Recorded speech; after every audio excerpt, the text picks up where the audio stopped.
D'abord, je veux rendre honneur à un grand gastro-entérologue, célèbre avec M. Carpentier, qu'on a eu en France, mondialement connu, M. Sarl, en 1961, imaginez 1961, avait décrit un malade, et ce malade avait donc une maladie chronique du pancréas, une pancréatite chronique. Et d'un point de vue pathologique, c'était une fibrose très particulière. Et ce malade avait une hypersensibilité très importante. À l'époque, il n'y avait pas beaucoup de tests immunologiques. Il avait une hypersensibilité très importante. Et il avait donc, M. Sarl avait imaginé que cette pancréatite chronique n'était pas une pancréatite chronique banale. Voilà. Et puis, c'est resté d'être mort pendant 40 ans. Et ce sont nos amis japonais qui, comme vous le savez, depuis les 20 dernières années, sont ceux qui font avancer un peu la science, en tout cas les pathogastro-entérologiques, qui ont publié ce papier au début des années 2000 sur la pancréatite auto-immune. Alors, c'est une entité donc japonaise avec une définition histologique dans laquelle il y a autour des canaux un infiltrat lymphoplasmocytaire et il y a également des thrombophlébite très particulière et une fibrose qui n'a strictement rien à voir avec toutes les autres causes de pancréatite chronique. Elle est dite storiforme, c'est-à-dire qu'elle est un peu contournée, sinueuse, je vous en montrerai des diapos, et ça s'appelle la LPSP, c'est la première définition, lymphoplasmocytique séronie pancréatitis. Alors, voilà ce que ça fait, mais vous avez, quelques années plus tard, une deuxième histologie a été démembrée dans la pancréatite chronique auto-immune, et ce sont nos amis italiens qui ont décrit cette particularité, qui était toujours cette fibrose storiforme, mais une lésion spécifique. Cette fois-ci, ce n'est plus autour des canaux, mais dans la paroi des canaux, avec des abcès apolynucléaires, dans la paroi des canaux principaux, canal de Wirstung, canal de Santorini, les gros canaux secondaires, et c'est différent de la LPSP dans laquelle il y a cet infiltrat péricanalaire. Alors, c'est un concept de deux types de pancréatite auto-immune. Il faut bien, ça c'est la diapo principale, hein. Les condoscopies on s'en fout un peu, mais ça c'est la diapo principale. Et le type 1 et le type 2, c'est différent. Voilà, c'est différent. Le type 1, c'est plutôt un homme de 65 ans. Voilà. Et cet homme de 65 ans se présente comme un cancer du pancréas. Il est ictérique et il n'a pas mal. Et il a une dilatation du volume. Voilà. Il y a un obstacle au niveau du pancréas. La type 2, c'est autant les hommes que les femmes, c'est plutôt la quarantaine, et c'est une pancréatite. Les malades ont mal. Voilà. Et c'est une pancréatite, soit une pancréatite aiguë, soit une pancréatite aiguë récurrente, soit très particulière et très caractéristique. Quand vous le verrez, vous y penserez. C'est une pancréatite subaiguë. C'est-à-dire que le malade souffre, va à l'hôpital, on le met à jeun, il y a une pancréatite aiguë, et ça va mieux. Et puis, il ressort au bout de 3 jours, 4 jours, parce que c'est une pancréatite bénigne, et puis il recommence à souffrir. Et puis tout ça, ça dure sur 15 jours, 3 semaines, 1 mois et demi. Et le malade n'a pas horriblement mal, mais il ne peut plus manger. Et il arrive avec 15 kilos en moins en 2 mois. Et la lipase à 5000 en permanence. Et voilà, c'est cette pancréatite subaiguë. Il faut y penser tout de suite chez un homme ou une femme de 30, 35 ans, 40 ans. Mais ça peut être 70 ans aussi. Il faut savoir aussi que dans les pancréatites de type 1, il peut y avoir des enfants. Hein, je vous ai dit hommes de 65 ans, mais il y a des enfants qui ont des pancréatites auto-immunes de type 1. Alors, la caractéristique de la type 1, c'est que ça s'intègre dans une maladie systémique. Et d'ailleurs, ce n'est pas une maladie auto-immune. Alors, tout le monde, c'est très étonnant, on dit pancréatite auto-immune de type 1, mais en réalité, ce n'est pas une maladie auto-immune, c'est une maladie systémique. Comme la sarcoïdose. La sarcoïdose n'est pas une maladie auto-immune, mais c'est une maladie systémique. Ben, c'est pareil. Il y a un marqueur immunologique, c'est pour ça qu'on l'a appelé maladie auto-immune, qui est le taux d'IgG4. Mais les IgG4, c'est pas méchant, ça ne tue rien du tout, ce n'est pas un effecteur, c'est un témoin. Voilà. Et donc, dans 80% des cas, on trouve cette élévation d'IgG4. Et ce que vous devez savoir, c'est que cette maladie systémique, elle est connue depuis 50 ans, 100 ans. La thyroïdite de Riedel, c'est une maladie à IgG4. La fibrose rétropéritonéale, c'est la même maladie à IgG4. Le syndrome de Mikulitz, connu depuis 50 ans, c'est la même maladie à IgG4. Donc voilà, et maintenant il y a le pancréas. Et le pancréas, c'est le plus fréquent, la tâche la plus fréquente de cette maladie à IgG4. Voilà, et puis il y a des critères histologiques. Il n'y a pas d'association aux maladies inflammatoires connues de l'intestin. Et le traitement, c'est les la cortisone, et la cortisone guérit ces malades, mais avec un taux de rechute très fréquent dans la maladie HGG4, surtout si les malades étaient diphtériques au départ. Voilà. Et puis la type 2, en revanche, c'est une vraie maladie auto-immune. Voilà, une vraie maladie auto-immune, et elle s'associe à d'autres maladies auto-immunes, les Mickey, dans 20 à 30% des cas, mais le lupus, la bouche rouge de graine, des authentiques maladies auto-immunes. Et elle a cette signature histologique dont je vous ai parlé, qui est cet abcès polynucléaire de la paroi. Voilà, et la réponse aux stéroïdes est la même, sauf qu'il y a peu de rechute. Et la différence, c'est que quand il y a un ictère, il est quasiment certain qu'il y aura besoin des corticoïdes. Il est rare que les malades guérissent spontanément lorsqu'ils ont l'ictère. Inversement, quand il y a la pancréatite aiguë ou subaiguë de la type 2, eh bien 80% des malades guérissent spontanément. Et en fin de compte, comme ils arrivent assez tardivement, devant vous, vous allez les voir s'améliorer et vous n'aurez pas besoin de donner des stéroïdes. Donc dans le type 2, on a moins besoin d'utiliser des stéroïdes que dans le type 1. Voilà. Donc ça, c'était la diapo principale, parce que sinon, on ne comprend rien. Alors, voilà l'aspect classique de la forme diffuse dite du pancréas en saucisse ou en banane, hein, le banana pancréas ou le sausage pancréas, qui est donc un gros pancréas. Et quand vous avez une pancréatite aiguë, pas de calcul, et un gros pancréas, et que le scanner vous dit pancréatite de type B, vous voyez, Balthazar B, œdémateuse, pensez-y, pensez-y. Un gros pancréas, ça doit vous faire penser à la pancréatite auto-immune. Ça, c'est la forme pseudotumorale de la queue, et vous avez une forme caudale, et ces formes, c'est plutôt les types 2. Hein. Alors que la forme pseudotumorale du type 1, c'est souvent la tête, avec cet ictère, et là, c'est souvent la queue. Voilà. Dans les Mickey, alors, une petite aparté, la pancréatite de l'Imurel, la pancréatite du pentazan, c'est presque toujours ça, en réalité. Hein. On pense que c'est le pentazan ou l'Imurel qui donne la pancréatite à votre rectocolie. En réalité, c'est presque toujours une pancréatite de type 2. C'est une petite aparté sur le sujet. Alors, elle pose des problèmes diagnostiques, puisque 6 à 10%, et vous avez un papier qui vient de sortir le mois dernier de l'équipe de Harvard, où ils ont 8%. Donc vous voyez, 6-10%. Des duopancréatectomies céphaliques pour un cancer du pancréas, il n'y a aucune tumeur. Et dans ces DPC dites blanches, puisqu'en pratique, on fait une DPC pour une tumeur bénigne ou maligne, on pense que c'est malin, il n'y a rien, il n'y a que de la pancréatite, eh bien 25% de ces DPC de type blanche sont des pancréatectomies tumorales. 50% des pancréatectomies sont focales, elles ne sont pas diffuses, ce n'est pas le banana pancréas, et donc c'est une masse. 20% des types 1 sont séronégatifs, donc on n'a pas de marqueur. On a donc une masse, un ictère, et pas d'IgG4. Même si on y pense, il n'y en a pas. Il faut savoir que le taux d'IgG4, la positivité, c'est à partir de 1,35 grammes, mais en réalité, ce n'est totalement spécifique qu'au-delà de 3 grammes. Et il y a plein de cancers du pancréas qui ont des IgG4 entre 1,35 et 3 grammes. Donc c'est un piège dans tous les sens. Vous voyez, dans tous les sens. L'association pancréatite auto-immune adénocarcinome, ça existe. Et comme toutes les maladies chroniques inflammatoires du corps humain, au final, ça a un risque d'adénocarcinome. Vous savez que dans le poumon, l'adénocarcinome, ça vient bien sur l'inflammation chronique. Et donc il y en a. Il y a des pancréatites auto-immunes. Et puis, en fait, il y a un cancer en même temps. Le diagnostic, on a des critères, et tous ces machins-là, c'est très compliqué, mais leur rôle de ces critères, c'est d'éviter la chirurgie. Voilà. Le problème, c'est qu'ils ont été, tous ces critères, établis à partir de séries chirurgicales. Et alors c'est un peu embêtant parce qu'on utilise des critères où on s'est trompé, parce qu'on a opéré le malade, et pour refaire le diagnostic. Et en fin de compte, ces critères ne sont pas merveilleux du tout. Et ils ne sont pas très pertinents, notamment dans les types 1 séronégatifs. En fin de compte, on ne fait pas de diagnostic. Et dans les types 2, avec leurs critères, on ne peut quasiment pas faire le diagnostic.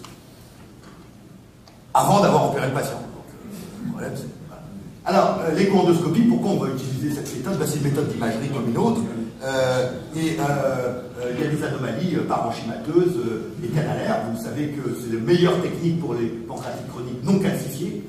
Faire le diagnostic, parce que l'échographie, ça voit des anomalies d'écostructure, et dans la pancréatite chronique, il y a des anomalies d'écostructure et des anomalies canalaires. D'autre part, le prélèvement peut être fait, et on sait que lorsqu'il y a un ictère obstructif, c'est l'écho-endoscopie avec son prélèvement, qui est la meilleure technique de toutes, pour savoir pourquoi votre malade a un ictère obstructif. Donc, si on résume, cette technique, elle paraît tout à fait dédiée à cette maladie. Alors, qu'est-ce qu'on en sait dans cette maladie? Ben rien. Il y a 3 études merdique qui raconte rien. Alors j'ai fait une étude, et elle va être publiée prochainement, Et on a comparé 49 pancréatites auto-immunes prouvées, formelles, certaines, histologiques ou avec tous les critères, car en fait on avait une série de 150 malades, mais comme je vous dis, si on veut affirmer le diagnostic, en fin de compte c'est difficile. Et on les a comparés à des cancers du pancréas, et on les a comparés à la pancréatite chronique alcoolique. Et quand on regarde cette diapositive, regardez là où c'est un peu en rose, eh bien il y a 3 signes qui apparaissent tout à fait singuliers dans cette maladie en échoendoscopie. C'est la ductite, je vais vous montrer, c'est l'alternance de zones de canal pancréatique visible, invisible, visible, invisible. La ductite, c'est exactement l'aspect que l'on a en cathétérisme rétrograde, hein. C'est le même, sauf qu'on le voit sur un échographe. C'est l'épaississement de la paroi du virsum qui est hypoécogène dans les types 2, parce qu'il y a ces abcès dans la paroi, alors qu'il est hyperécogène avec la fibrose péricanalaire dans les types 1. Voilà. Alors ça, c'est, vous voyez, tout ça, c'est pas parfait, hein, mais ça donne des idées. Alors voilà le pancréas saucisse, hein, en échoendoscopie, vous voyez, je mesure, là le corps du pancréas fait presque 30 mm d'épaisseur, c'est monstrueux, hein, un corps du pancréas ça fait 15 mm hein, normalement. Là vous avez une tête qui fait 40 mm sur le cliché de droite de diamètre, voilà, c'est un gros machin tout noir, ça c'est le pancréas saucisse. Là vous avez la forme pseudo-tumorale de la queue, hein, vous voyez, cette boule au niveau de, en regard de la veine splénique. Vous pouvez avoir des thromboses de la veine splénique dans les pancréatites auto-immunes, c'est piégeant, ça ressemble à un cancer, franchement. Là vous avez, on va actionner la vidéo, vous avez la forme typique de la type 2 corporéo-caudale. Voilà, c'est une femme de 32 ans. Là, vous avez un pancréas qui est strictement normal au niveau de l'isthme. Et vous voyez que là, je recule vers la queue du pancréas. Et vous allez voir cette grosse boule qui est en train d'apparaître. Vous voyez, là, c'est l'artère mésentérique derrière le confluence spléno-mésentérique au corps. Et vous avez ce gros pancréas qui est en train d'apparaître. Voilà, alors que l'isthme et la tête étaient strictement normaux. Et ça, c'est la forme pseudo-tumorale de la queue, tout à fait caractéristique des types 2. Voilà. Et en fait, vous allez voir sur d'autres diapos qu'on voit le canal pancréatique qui se promène dedans. Alors voilà la ductite, vous voyez là je vous l'ai dessiné, voilà l'aspect que ça donne avec un échoendoscope, cet aspect complètement grignoté du canal pancréatique principal. Voilà la ductite hyper échogène, si vous regardez, je dirais pas un machin, bon. C'est pas grave, je vais utiliser le pointeur. Si vous regardez, voilà le canal pancréatique dans cette pancréatite auto-immune de type 1 avec cette paroi hyperéchogène. Vous la voyez là, elle est hyperéchogène. Ce n'est pas du tout, voilà, ce n'est pas du tout l'aspect qu'on a dans les pancréatites chroniques habituelles. Vous voyez cet épaississement de la paroi hyperéchogène. C'est pas une vue de l'esprit. Vous la voyez ici. Vous voyez le canal, il a une paroi hyperéchogène.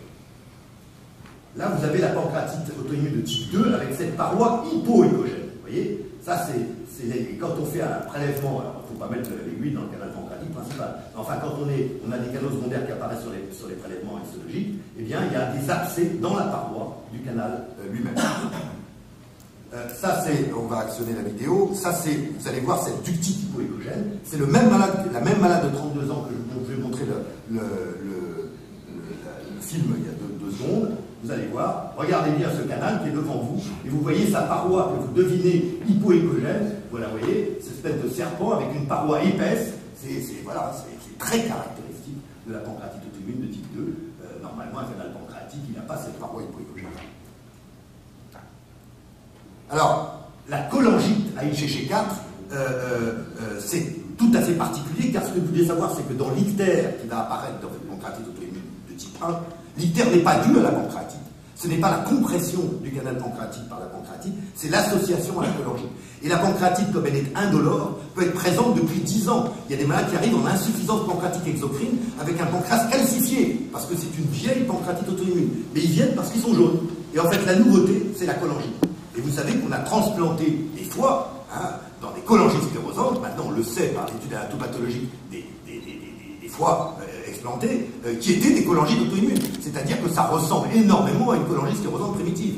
Et le problème, c'est que la différence, c'est qu'elle répond à la corticothérapie, contrairement à la cholangite sclérosante primitive.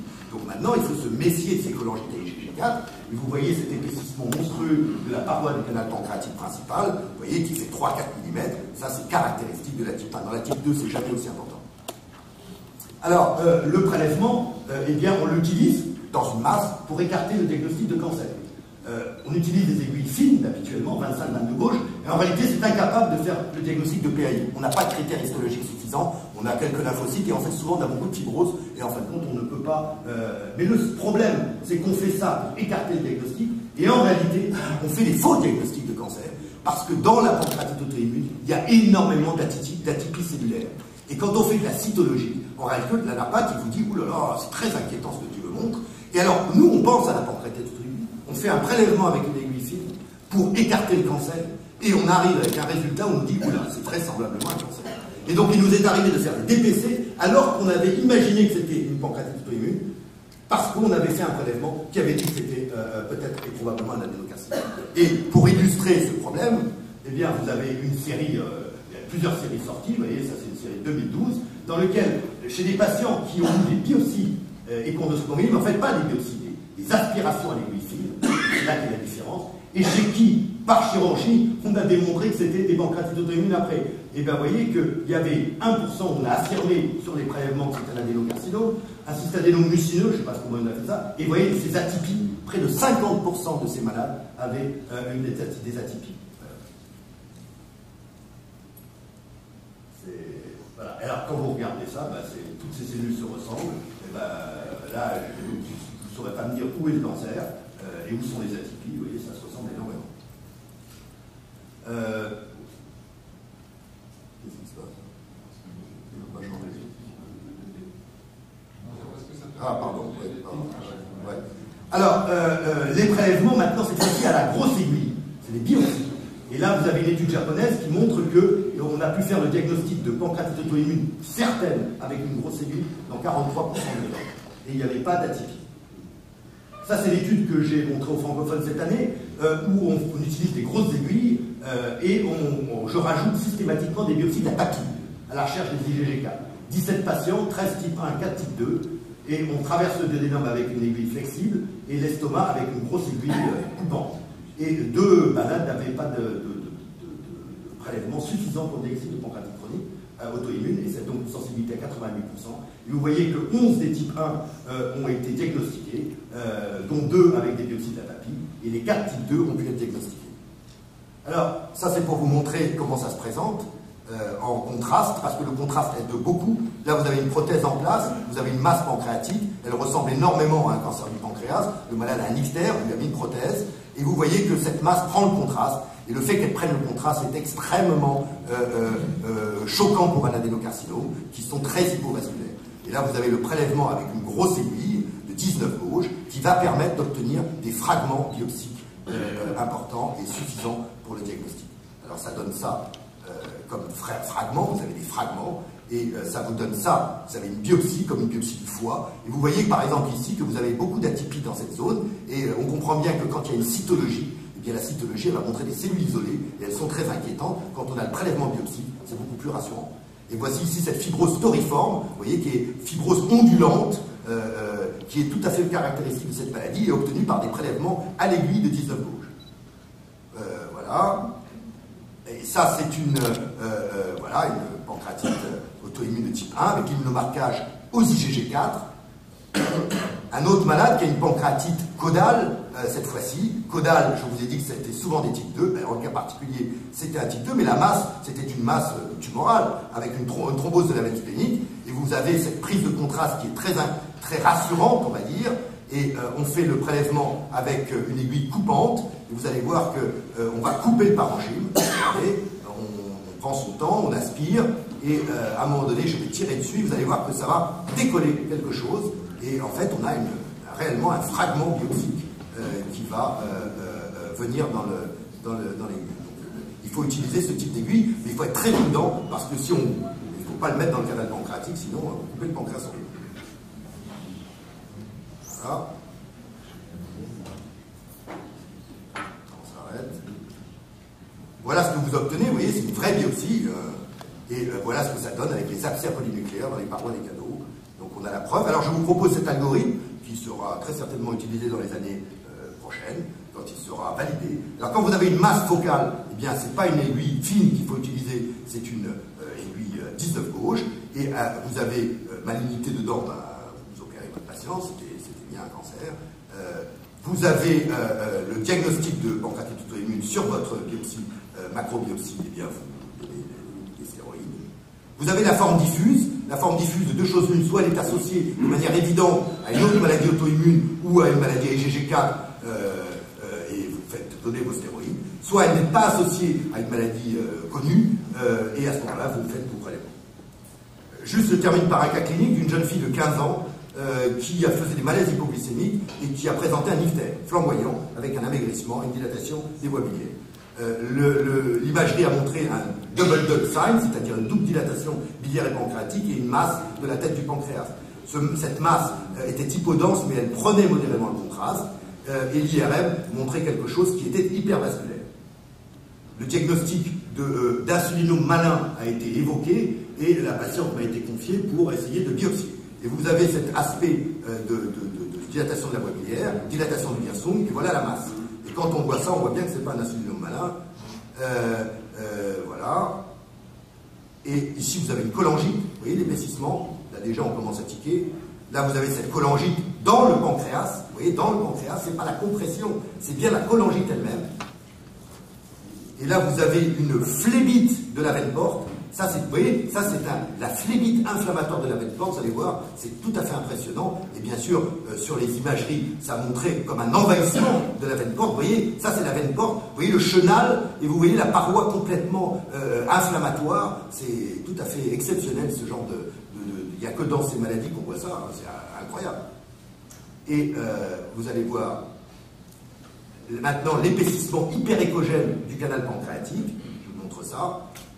Car vous suivez le canal pancréatique dans la masse tumorale, et ça ne se voit pas dans les cancers, vous voyez là il est dilaté, et là vous le suivez dans la masse tumorale, vous voyez ce truc blanc, c'est en fait les parois collabées du canal pancréatique, et quand vous voyez ça, le diagnostic du cancer s'en va bien sûr très vite, parce que dans un cancer, les canaux sont détruits.